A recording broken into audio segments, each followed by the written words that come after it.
Good afternoon, part 3 of testimony. Glory to God, glory to God.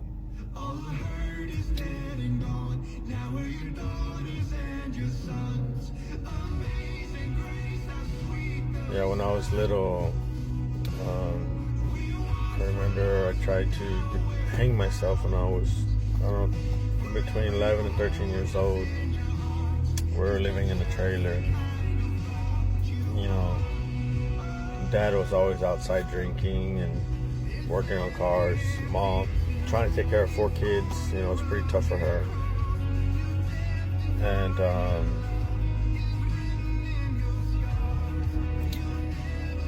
don't know, I tried to hang myself and she didn't like it. I know that day she got mad, upset, and yelling. And then still didn't have any friends or anything. So they got us a trampoline and then just started wrestling and just playing on trampoline and always stay outside. And let's see. And then we moved to Sydney. That's where my whole life changed.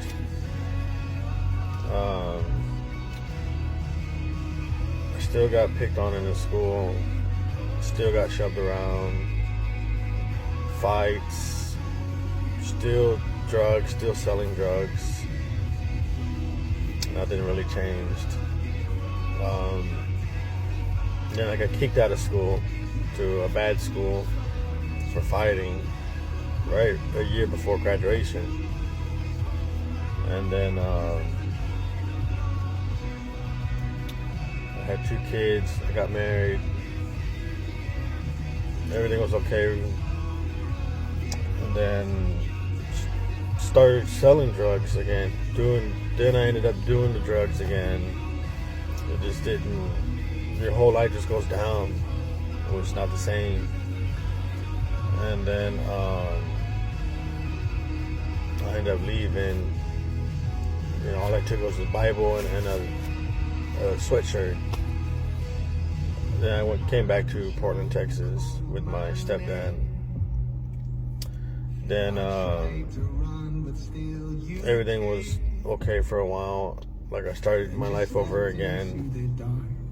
Well, I went back down because you go in a thing in your life where you feel alone, depressed.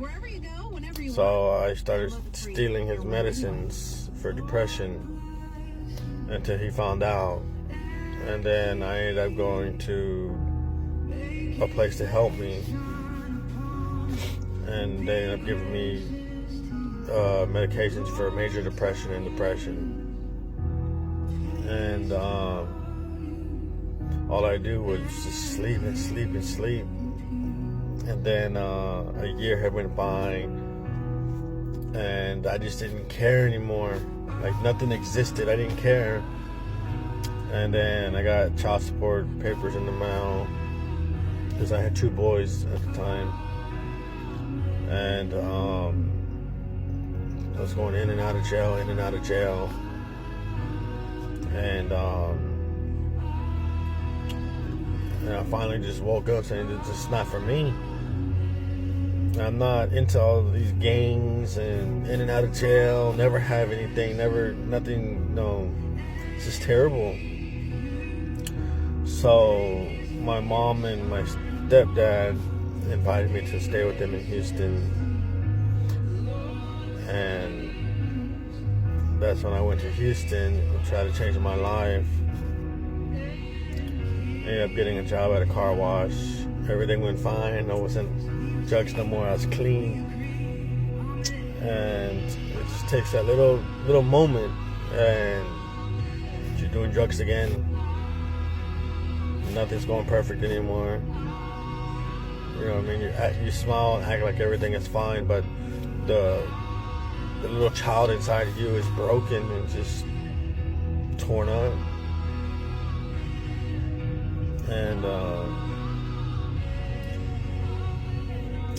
And then I got another job, and I stopped. I got away from the economy. I got away from everybody. Started over fresh again. And it was pretty good. It was pretty good. And it took off. And I met this other girl. I was with her for about 9 years. And it was a hard road for both of us, but it was great. And then that's when I was going through my trial, where I think God had already had plans for me, and already molded me, because God's always on time. He has His timing. And we ended up splitting up. I ended up going with another girl, and I think at that time God was already strict with me. He was already telling me what I need to do and stuff like that. And so even though I was with the new girl, we both had our own places, but I was still at home broken inside, because I felt like I hurt her for no reason. But I know God is a mighty God, and God takes care of everybody's hearts. God takes care of everyone. So I started writing a book. God told me, write everything down. So I started writing my book. And I'm naming it The Golden Heart of Wisdom. And it's a book about where you're so broken, and the miracles that God can do in your life. And to this day, I still put my head down, and still the same. No friends, no nothing. I'm still giving and giving and giving. I'm already tired. I'm at the end of the road. Like, what is my purpose? What am I supposed to do? You know, I don't know. It's like these fights never stop.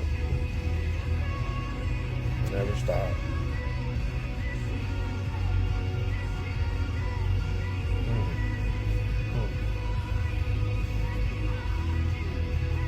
And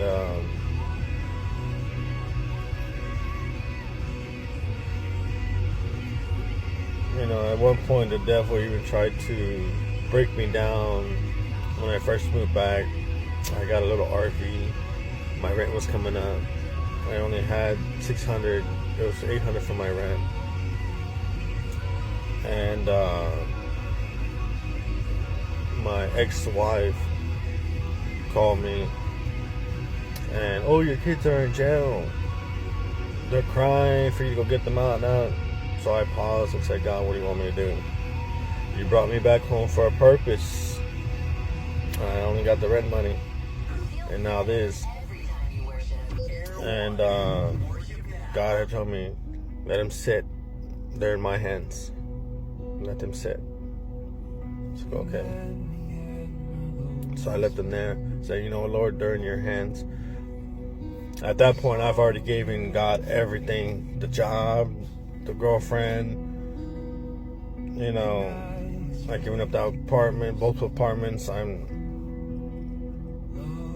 was like, there's the kids. You know, I don't have nothing else to offer you. I've given you everything. And I still don't have anything. And a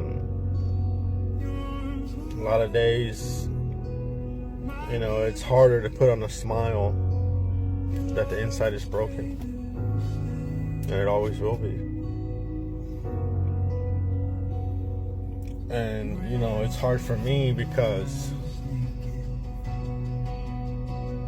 it's like I feel the Lord telling me, you're a broken vessel to help other broken vessels. Your life is going to be terrible here on earth,